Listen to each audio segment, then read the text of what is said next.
Assalamualaikum warahmatullahi wabarakatuh. Selamat malam, selamat siang jika mendengarkan penjelasan kali ini di siang hari. Perkenalkan, nama saya Ania Fatuk Rohmah. Saya akan mempresentasikan tentang proteksi radiasi pada pesawat fluoroskopi Siam. Baik, adapun outline untuk hari ini yakni pendahuluan, pengenalan dan prinsip proteksi radiasi pada pasien, dan proteksi radiasi pada staf. Baik, kita masuk ke pendahuluan. Sebelum ke aspek proteksi radiasi, apa sih pesawat sinar X fluoroskopi itu?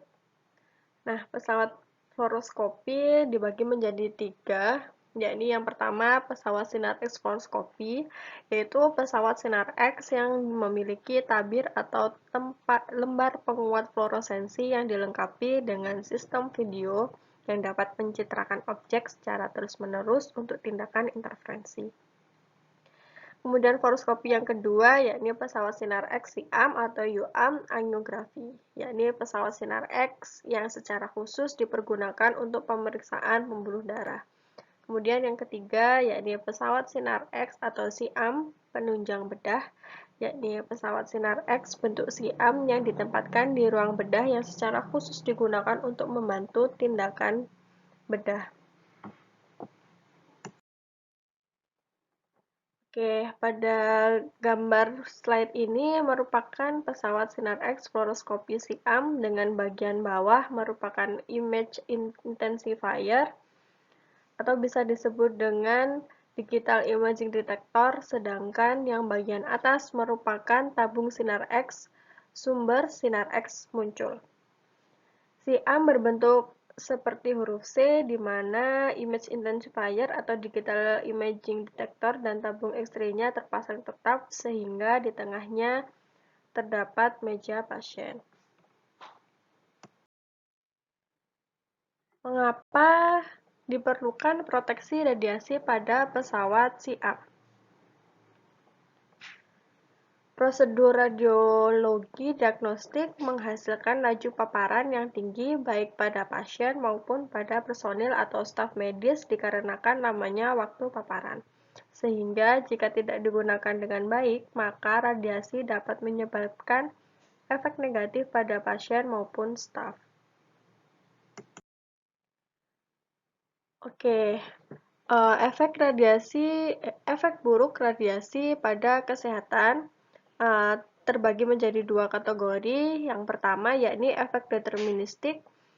Efek deterministik dapat dicirikan pada tubuh, yakni yang pertama terjadi pada individu yang terpajan atau waktu yang tidak lama setelah pajanan terjadi, dan tingkat keparahannya akan meningkat jika dosis yang diterimanya juga semakin besar, seperti yang ditunjukkan oleh grafik di bawah ini. Kemudian ciri yang kedua yakni terjadi bila dosis radiasi yang diterima tubuh melebihi nilai dosis ambang atau threshold dose, yakni lebih besar daripada 1 gray. Kemudian kategori yang kedua yakni efek stokastik. Ciri-ciri dari efek stokastik yakni efek stokastik tidak mengenal dosis ambang atau threshold dose. Serendah apapun dosis radiasi yang diterima, selalu ada peluang untuk terjadinya perubahan pada sistem biologik baik pada tingkat molekular maupun pada seluler. Periode laten untuk terjadinya induksi leukemia, salah satu jenis kanker, diperkirakan sekitar 8 tahun. Dan 2 atau 3 kali lebih panjang untuk kanker solid atau padat seperti kanker payudara atau kanker tulang. Jika sel yang mengalami perubahan adalah sel genetik, maka sifat sel berubah ini dapat diwariskan ke keturunannya sehingga timbul efek genetik atau efek pewaris. Nah, efek stokastik ini muncul setelah masa laten yang cukup lama, dan keparahannya tidak bergantung pada dosis radiasi yang datang, meski peluang terjadinya lebih besar pada dosis yang lebih tinggi.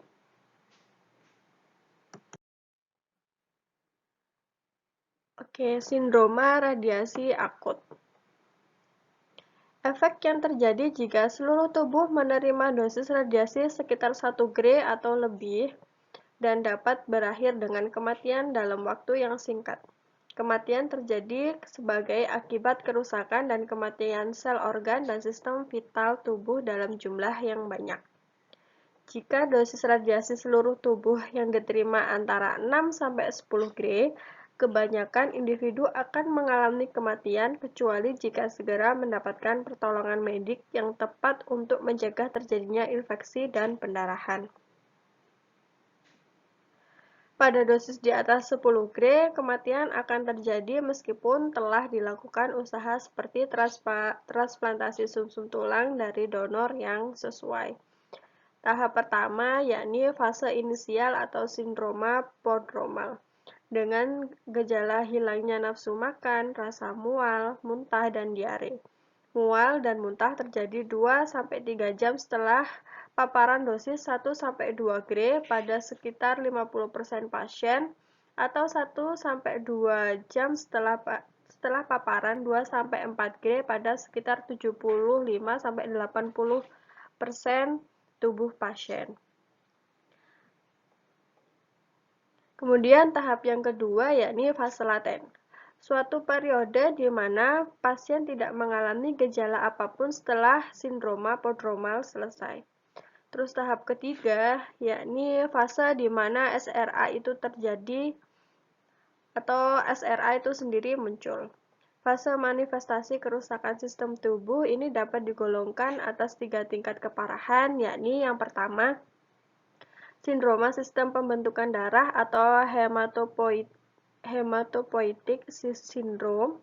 Dosis ambang adalah 1 Gray dan menyebabkan jumlah sel darah menurun setelah 2–4 minggu.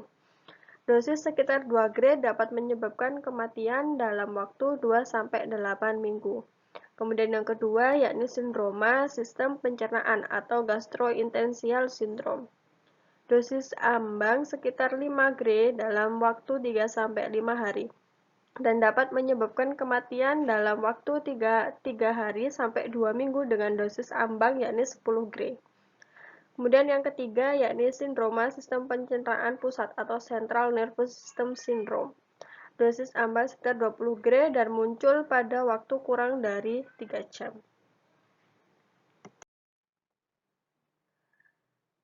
Oke, kita masuk ke pembahasan kedua yakni pengenalan dan prinsip proteksi.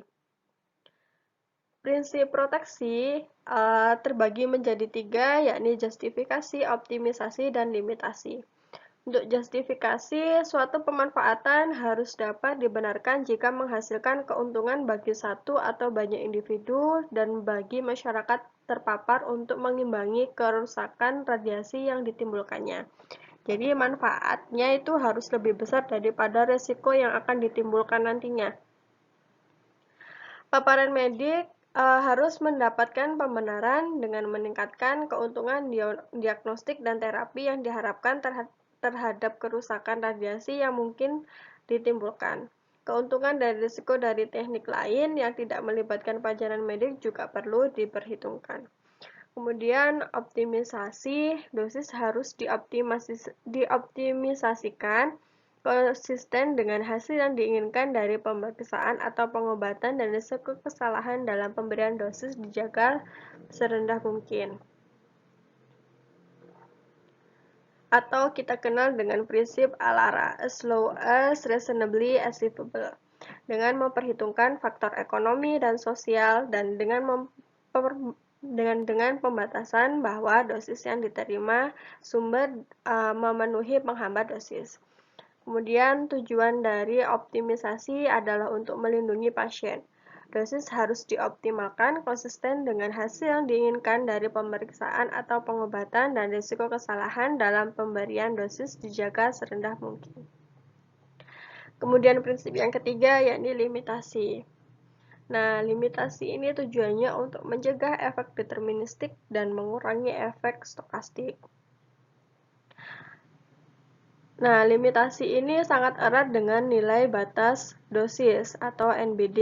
Nah, apa sih NBD? NBD itu Dosis terbesar yang diizinkan yang dapat diterima oleh pekerja radiasi dan anggota masyarakat dalam jangka waktu tertentu tanpa menimbulkan efek genetik dan somatik yang berarti akibat pemanfaatan tenaga nuklir. Nilai pada aplikasi dosis efektif adalah NBD, yang penyinarannya seluruh tubuh dan dimaksudkan untuk mengurangi peluang terjadinya efek stokastik. Nilai pada aplikasi dosis ekivalen tahunan NBD untuk penyinaran organ atau jaringan tertentu dan dimaksudkan untuk mencegah terjadinya efek deterministik pada organ atau jaringan tersebut.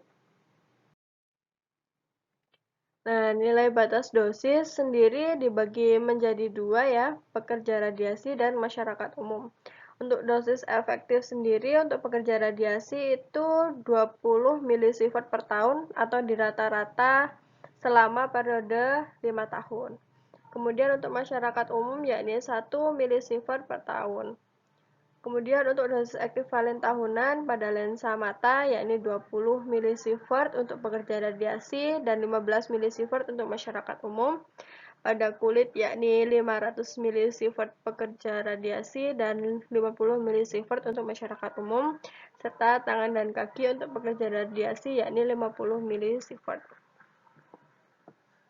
Dengan ketentuan tambahan bahwa dosis efektif tidak melampaui 50 milisievert dalam satu tahun tertentu, pembatasan lebih lanjut berlaku untuk pajanan kerja bagi wanita hamil. Kemudian, dalam keadaan khusus, nilai dosis efektif yang lebih tinggi dapat dijadikan dalam 1 tahun asal rata-rata selama 5 tahun tidak melebihi 1 milisievert per tahun.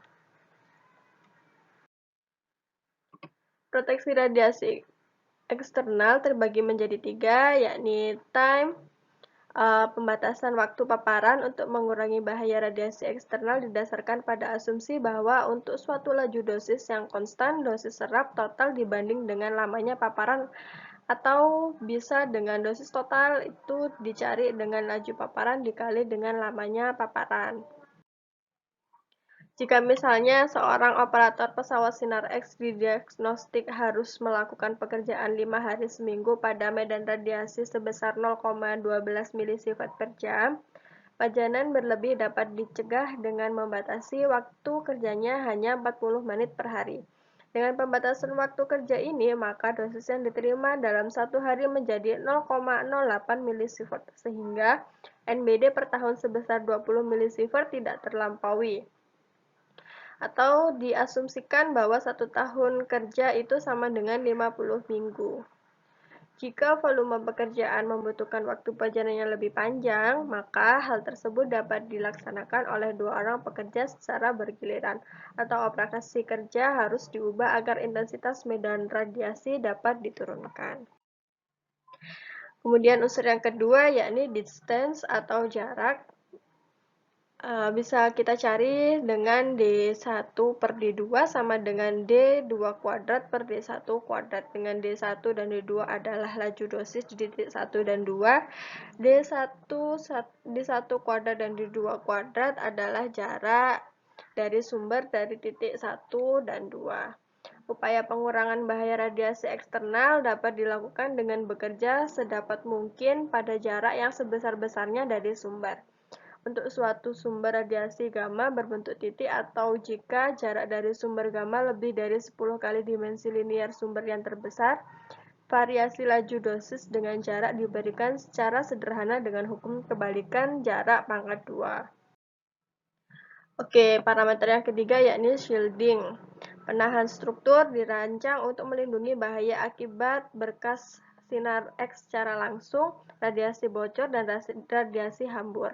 Penahan struktur untuk melindungi bahaya akibat berkas langsung tersebut disebut sebagai penahan radiasi primer, sedangkan penahan radiasi bocor dan hambur disebut sebagai penahan radiasi sekunder. Penahan sinar X terdiri atas 2 kategori, yakni penahan sumber dan penahan struktur. Oke, parameter yang digunakan dalam perhitungan tebal penahan struktur yakni tegangan maksimum, Kv, operasi tabung, pesawat sinar X, kemudian arus maksimum MA, beban kerja W, ukuran penggunaan pesawat sinar X biasanya dinyatakan dalam satuan MA menit per minggu, kemudian faktor guna U, yakni fraksi beban kerja selama berkas utama ditujukan pada target. Kemudian faktor okupansi T, faktor pengubah beban kerja untuk mengoreksi derajat atau jenis okupansi di daerah yang dihitung. Kemudian ada faktor alfa, beta, dan gamma. Kemudian didapatlah tebal dari shielding yang diperlukan untuk menahan radiasi yang dikeluarkan oleh pesawat sinar X. Kita masuk ke topik yang ketiga, yakni proteksi radiasi pada pasien.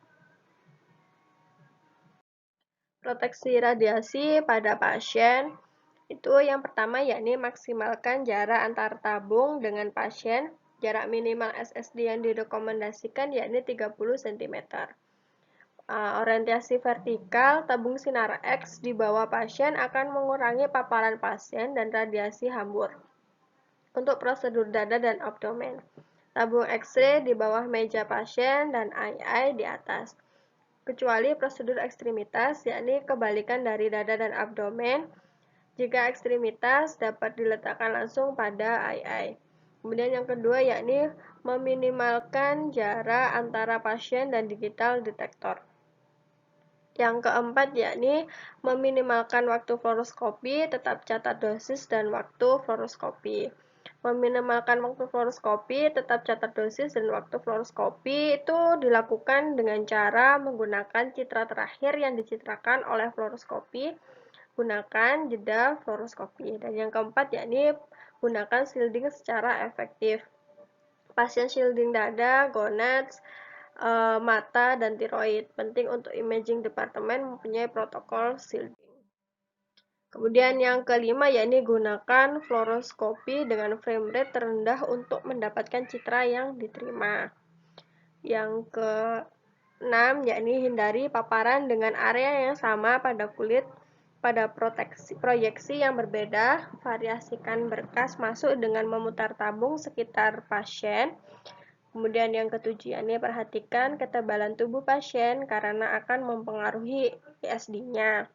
Dan yang kedelapan yakni proyeksi oblik akan menaikkan ISD. Oke, yang kesembilan yakni hindari penggunaan magnification atau pelebaran kolimasi. Hindari penggunaan akuisisi mode untuk fluoroskopi. Synodose rate itu sama dengan 10-60 kalinya normal fluoroskopi dose rate. Meminimalkan nilai frame dan signal level, dokumentasi harus ditujukan dengan citra terakhir yang terlihat bukan dengan citra signal. Kemudian digunakan kolimasi. Nah, ini untuk special case-nya pada pasien anak-anak itu anak-anak sangat rentan terhadap efek radiasi dikarenakan sel aktif membelah sehingga digunakan program dosis yang rendah namun optimal terhadap citra. Terus special case yang kedua yakni pada ibu hamil, minimalkan nilai proyeksi, buka kolimasi pada area interest, gunakan KVP setting lebih tinggi, terus digunakan media record citra cepat, terus gunakan proyeksi PA daripada AP. Tutupi bagian area abdomen ibu hamil dengan apron timbal. Oke, masuk ke materi yang keempat, yakni proteksi radiasi pada staf. Mengapa membutuhkan proteksi radiasi pada staf fluoroskopi? Ada 4 alasan, yakni yang pertama dosis kumulatif tahunan. Personel radiologi diagnostik mendapatkan dosis kumulatif tahunan itu mencapai 90%. Kemudian alasan yang kedua yakni besarnya waktu paparan fluoroskopi. Personel fluoroskopi mendapatkan dosis yang tinggi dikarenakan waktu paparan fluoroskopi yang berkemungkinan itu lama. Kemudian ada dosis threshold. Dosis threshold kemudian kemungkinan tercapai pada organ yang sensitif dan menimbulkan efek negatif pada kesehatan jika laju dosis paparan tidak diketahui sebelum tindakan fluoroskopi. Kemudian dosis hambur. Adanya dosis hambur dari tubuh pasien dan peralatan yang terkena pancaran sinar X kemungkinan akan mengenai staf.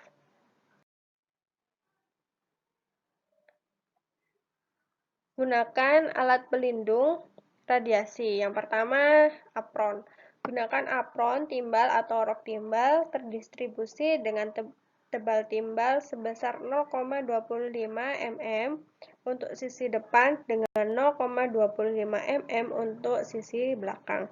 Shielding apron mampu menahan radiasi tubuh dan efektif hingga 90%. Kemudian tidak cukup hanya apron, ada alat pelindung yang lain, yakni digunakan kacamata PB dengan frame, pelindung tiroid, serta pelindung gonats. Lensa mata, tiroid, dan gonats itu merupakan organ yang sangat sensitif terhadap radiasi. Kemudian terdapat prinsip waktu, jarak, dan shielding.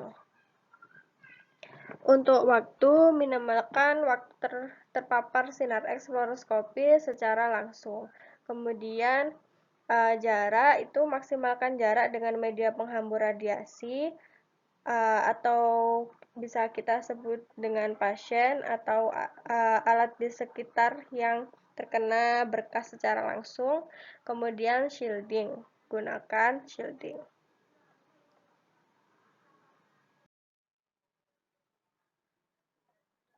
Inverse Squares Law atau ISL, bila dalam jarak yang berlainan dipancarkan sinar X yang sama, maka yang berjarak terdekat akan mendapatkan intensitas penyinaran yang lebih besar. Penyinaran berbanding terbalik dengan kuadrat jarak.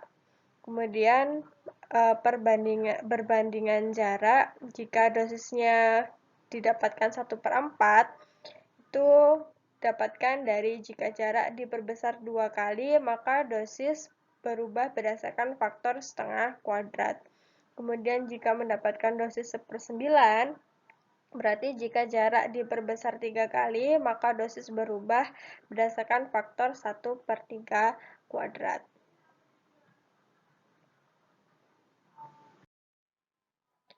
Oke, untuk proyeksi siam sendiri itu dibagi menjadi 3, berkas vertikal, berkas lateral, atau berkas horizontal, dan oblik.